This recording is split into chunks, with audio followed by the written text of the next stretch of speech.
Hello, hello, honeys. Welcome back. We have the whole last week's worth of headlines for you, handpicked by me, your resident art historian, Celia Bugno, ready to go today. But before we kick things off, just a couple of announcements/reminders. We do have our 5-minute musical coming up at the end of the month. But before that, we have our first ever mini-series drop on April 29th. We will be releasing The Masterful Mr. Right, all 5 parts, and are so excited to have you all listen. But because there's so much work involved with releasing 5 episodes really at once, we will either skip next week's Beesness or we will do 2 shortened versions for our next 2 weeks. We will keep you posted, but we've got to make sure that that drop goes as well as it can. So, priorities.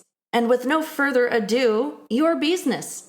Before moving on to entirely new Beesness, see what I did there, we've got some updates on stories past for you. First, some of Hollywood's biggest names have voiced their quote-unquote unequivocal opposition to the Paramount-Warner merger in an open letter published on Monday. Over 1,000 movie stars, writers, directors, and other Hollywood professionals came out forcefully in this letter against the $111 billion deal, which would consolidate the 2 legacy studios into one because of the potential job losses they foresee in this already slimmed down industry. The Committee for the First Amendment, a free speech group led by Jane Fonda, as well as the Democracy Defenders Fund and the Future Film Coalition were among the advocacy groups collaborating to organize this letter. The list of signatories includes Ben Stiller, Joaquin Phoenix, Don Cheadle, Javier Bardem, Lily Gladstone, Lin-Manuel Miranda, J.J. Abrams, and Damon Lindelof, and it reads in part, quote, "The result will be fewer opportunities for creators, fewer jobs across the production ecosystem, higher costs, and less choice for audiences in the United States and around the world. Alarmingly, this merger would reduce the number of major U.S. film studios to just 4, end quote." David Ellison's Paramount Skydance reached a deal to acquire Warner Brothers Discovery in one of the largest media mergers ever in late February, which is still pending due to a shareholder vote later this month, as well as government regulatory approval. Paramount issued a response statement on Monday, arguing that the merger will give creators, quote, "more avenues for their work, not fewer," end quote, and reminding signatories of Ellison's pledge to keep Paramount and Warner Brothers as standalone movie studio operations and to release a combined 30 movies via each per year. Also last week, the Trump administration successfully claimed that halting the $400 million White House ballroom renovation project would form a national security risk. On Saturday, an appeals court ruled in favor of the Trump administration's motion filed days before to overturn U.S. District Judge Richard Leon's order to stop construction on the White House ballroom project under the argument that doing so would threaten the safety of all in the White House.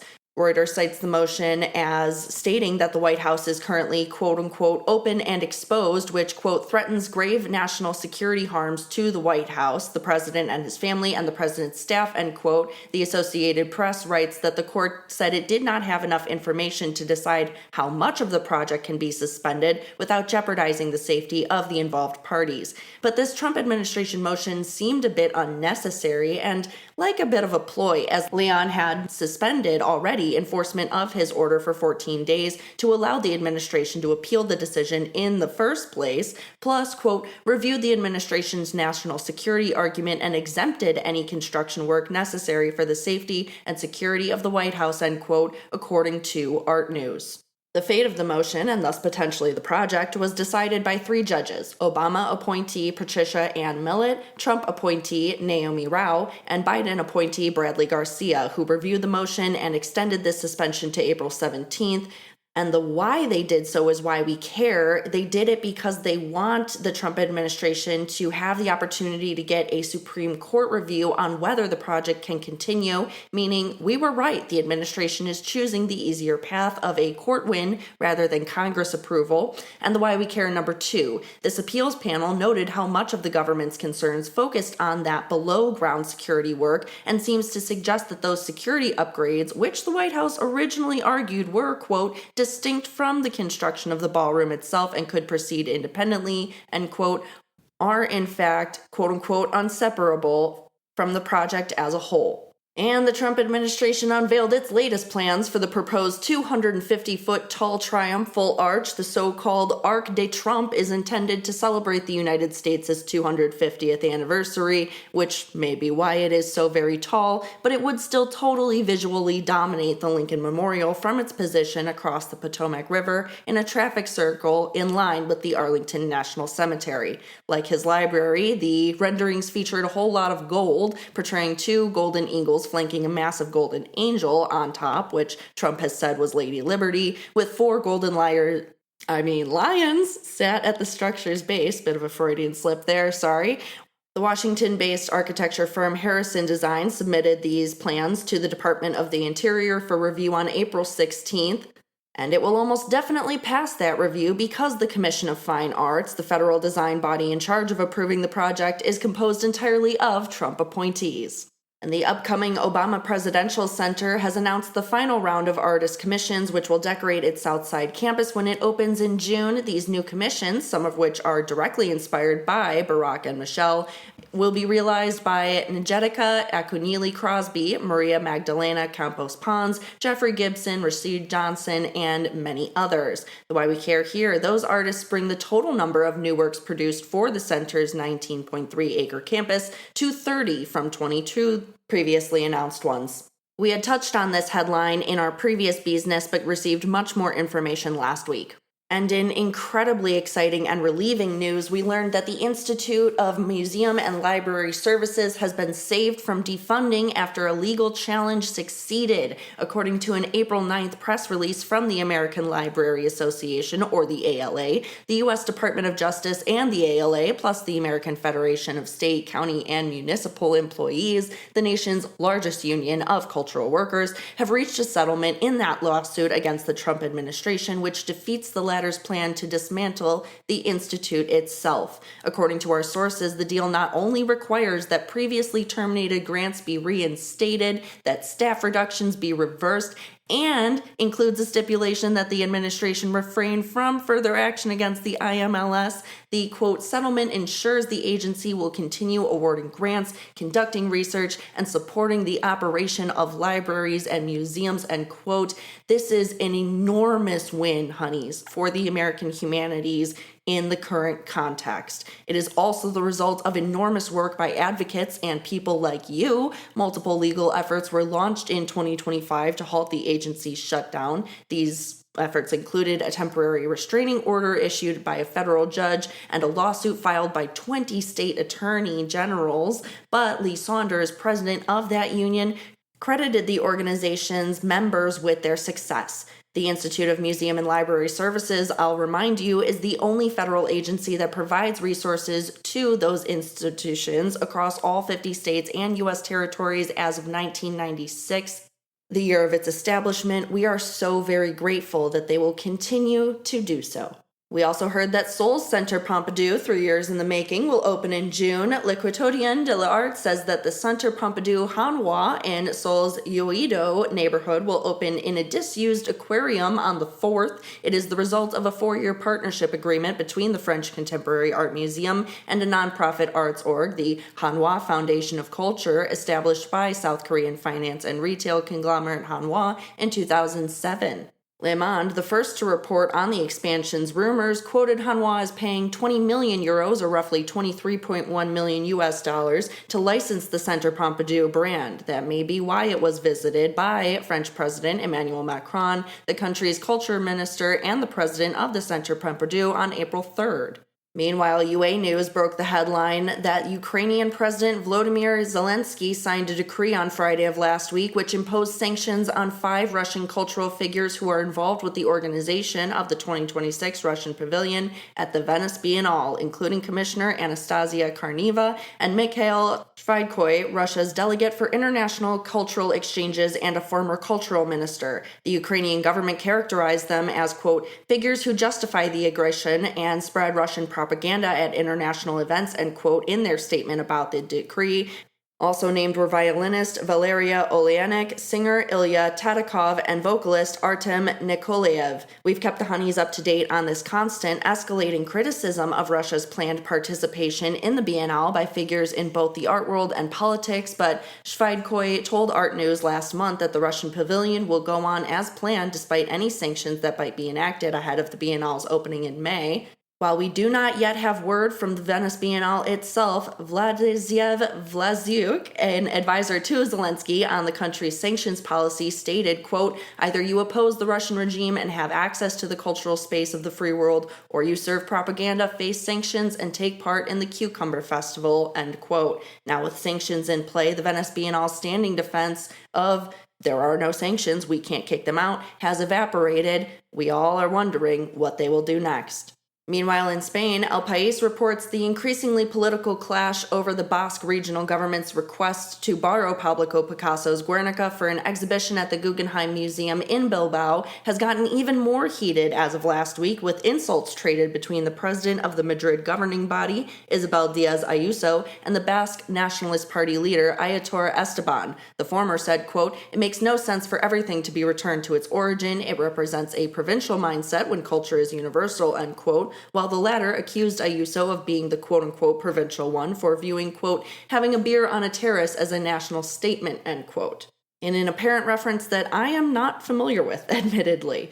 Culture Minister Ernest Urtasun then unequivocally told Senator Igatz Lopez of the Basque National Party that he would not approve the transfer request during a government oversight session in Spain's Senate on Tuesday. He stated, quote, "My obligation is to guarantee access to culture and also to safeguard our heritage. In matters like this, we must listen to the experts who've been preserving the work for 30 years. The reports are clear and advise against moving the piece due to the risks involved," end quote. Lopez continued to push back on those claims that the Reina Sofia couldn't survive without Guernica, however, and on this damage potential. The Basque government has apparently dismissed Urtasun's Senate answer and continues to say that it is awaiting a quote-unquote formal response from the Prime Minister, Pedro Sanchez.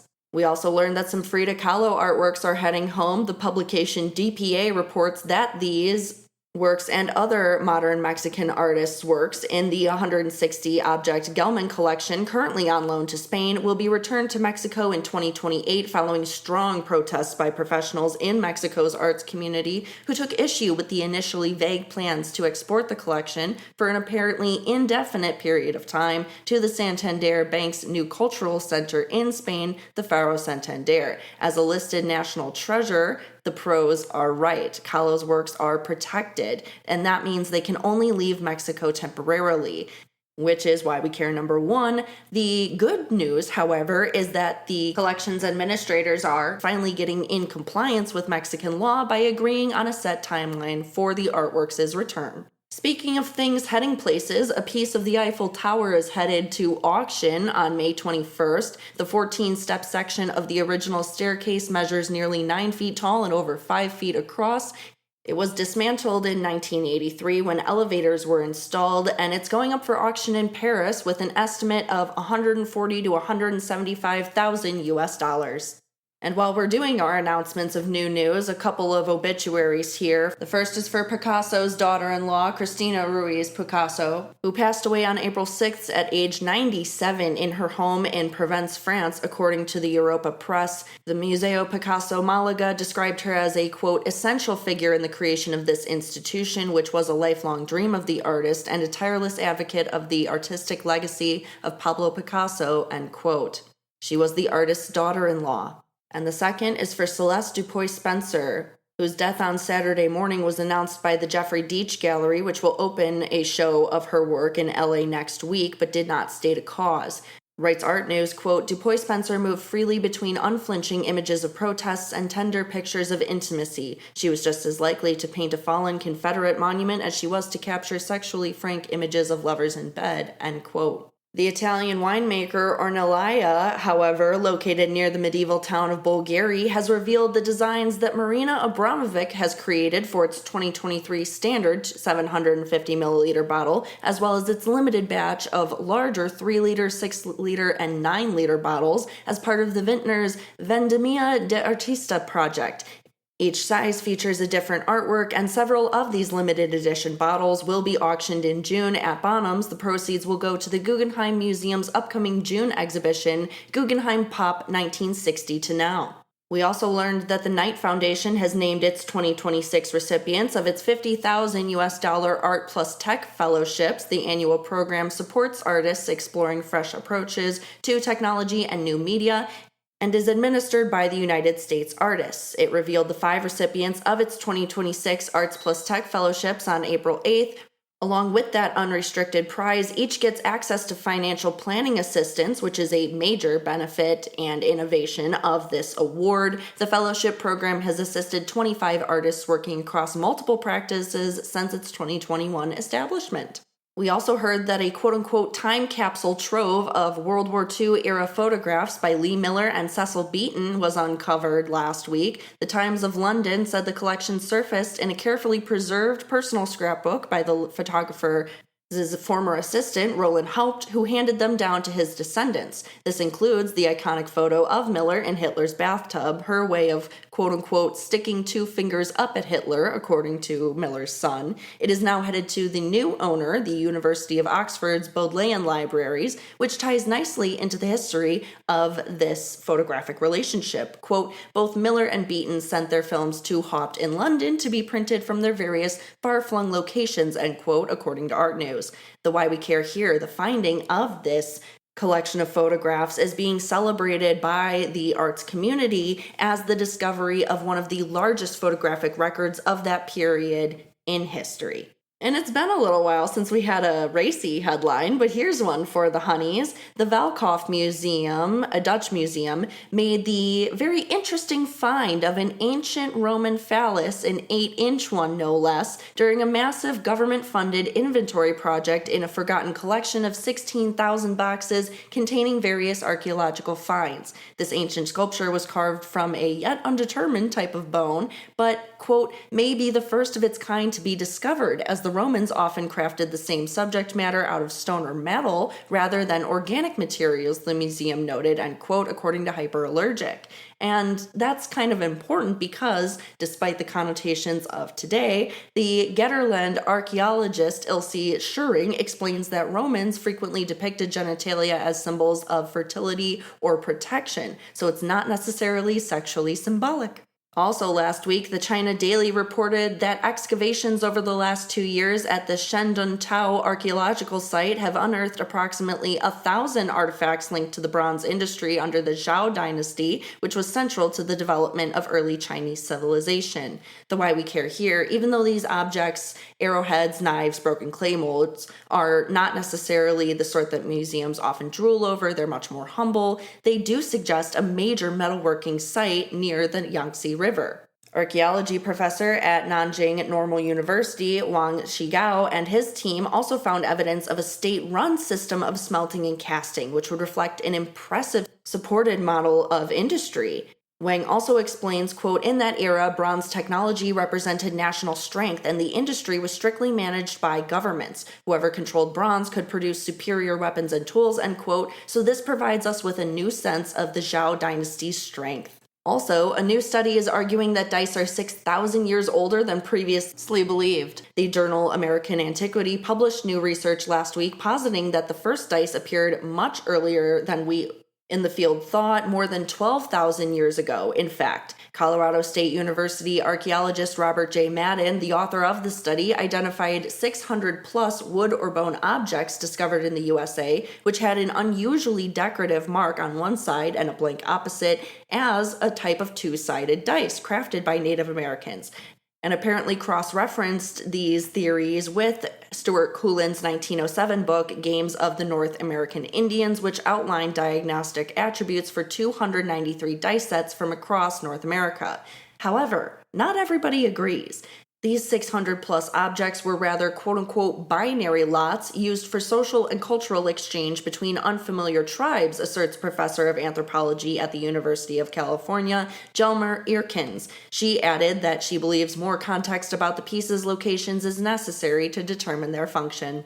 We also learned that billionaire art dealer David Namad and his family have lost an 11-year-long legal dispute over a 1918 Amedeo Modigliani painting, Seated Man with a Cane, which was looted during World War II and is valued at up to $30 million US. The restitution victory went to the heirs of its original Jewish owner, Oscar Stittner, on April 3rd, courtesy of the New York Supreme Court Judge Joel M. Cohen.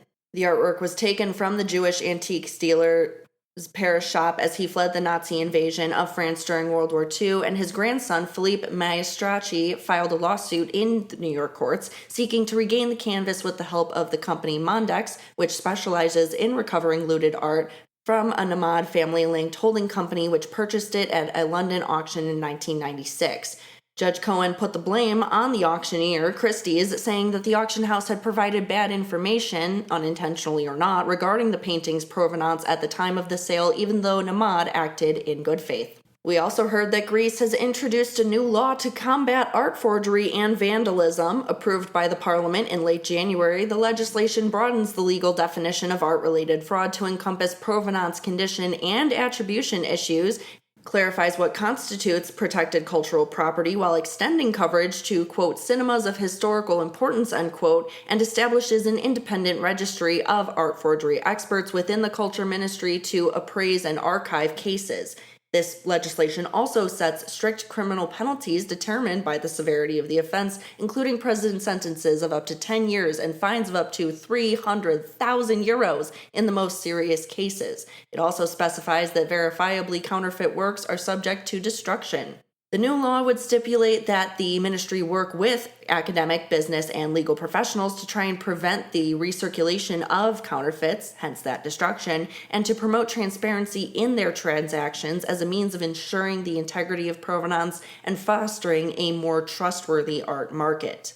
Those are big reasons that we're paying attention to the headline. We also are realizing that this is a landmark bill as the country's first comprehensive legal framework for crimes against art and collectibles, and it shifts, therefore, the existing framework's focus from a more broad anti-forgery legal one to a framework specifically tailored to art crimes, which recent years have seen Greece really cracking down on.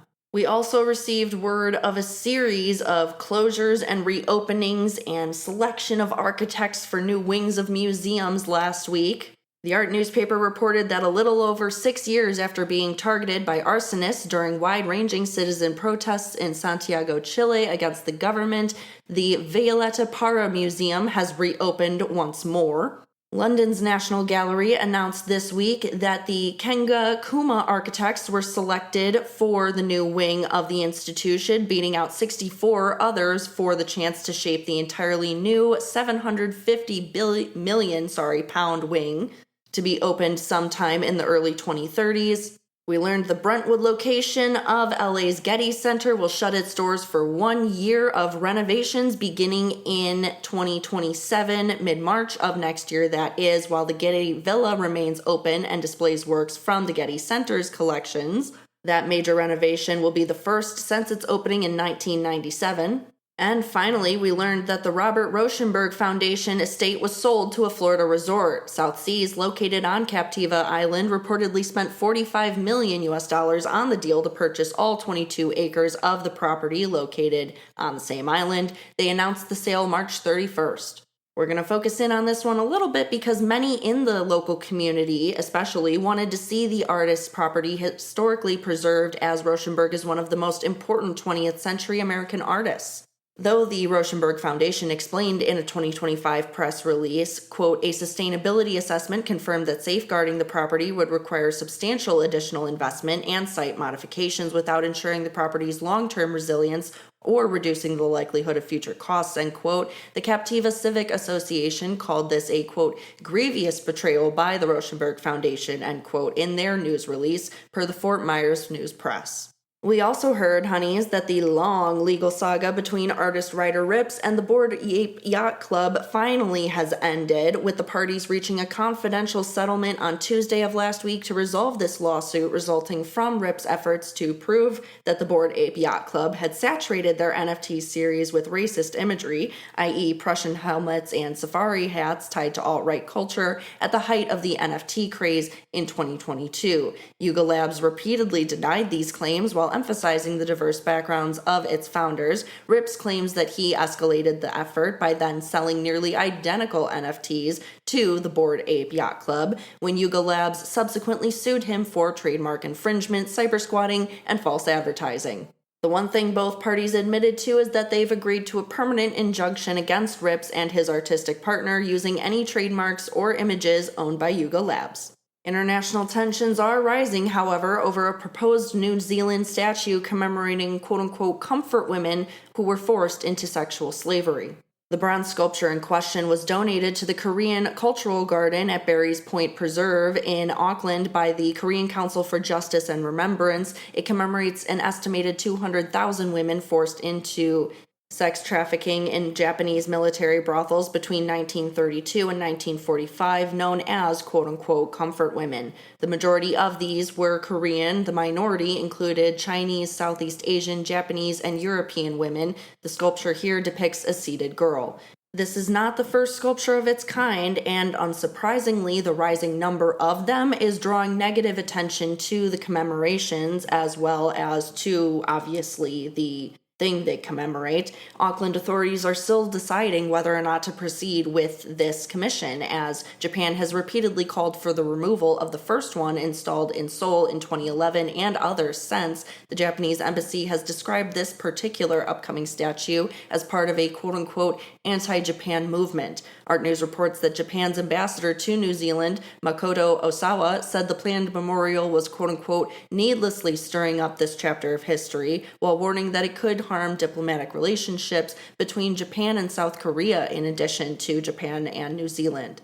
While of course this is an incredibly touchy subject, it is at its heart a debate of what sort of statue or commemoration is considered appropriate or too traumatic for the public it is intended for. How do we deal with art that makes us feel bad about certain parts of history? And since we're on the topic, a couple of Epstein and arts world related updates. If you are not interested in hearing this, I do recommend skipping ahead a few minutes. Our first headline in this area, Dartmouth students have renewed their efforts to rename a Leon Black-founded arts center. The school's paper reported that the issue was raised at the first Dartmouth student government meeting of the spring term. Freshman Oscar Rempe-Hyam said he believed the college hasn't shown enough of a sense of urgency in addressing the Visual Arts Center's name since calls for removal of it first began in 2021.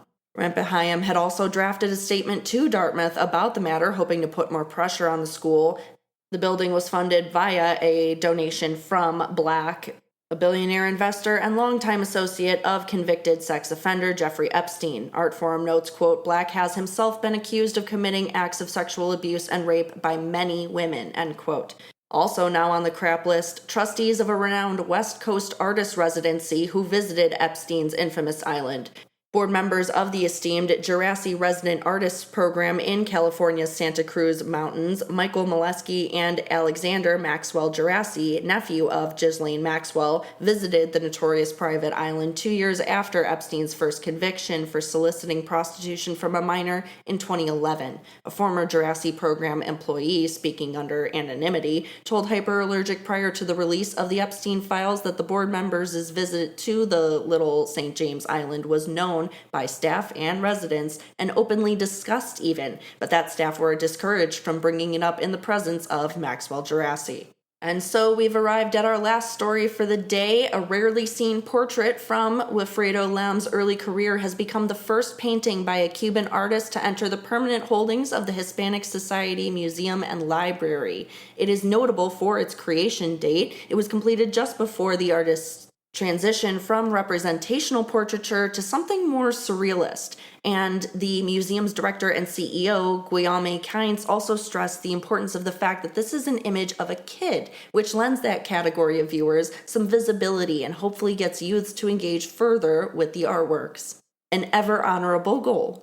All right, honeys, and now you have heard it all. I am glad to have provided you with the news once again. If you had any hot takes throughout the episode, we always want to hear them. Feel free to DM us about it. Otherwise, a quick reminder about the abbreviated and/or possibility of a lack of Beesnesses over the next couple of weeks as we prep for our mini-series drop. Thank you again in advance for your patience. Otherwise, take care, hydrate or dehydrate, stay safe, stay warm. We'll talk very soon. Highbrow Honey's music was created by Chris Meinhold, but our research, fact-checking, editing, hosting, producing was all done by master's degree holder Celia Bugno. Make sure to follow us wherever you stream, to like and subscribe, and to check out our Patreon for that upcoming 5-minute musical.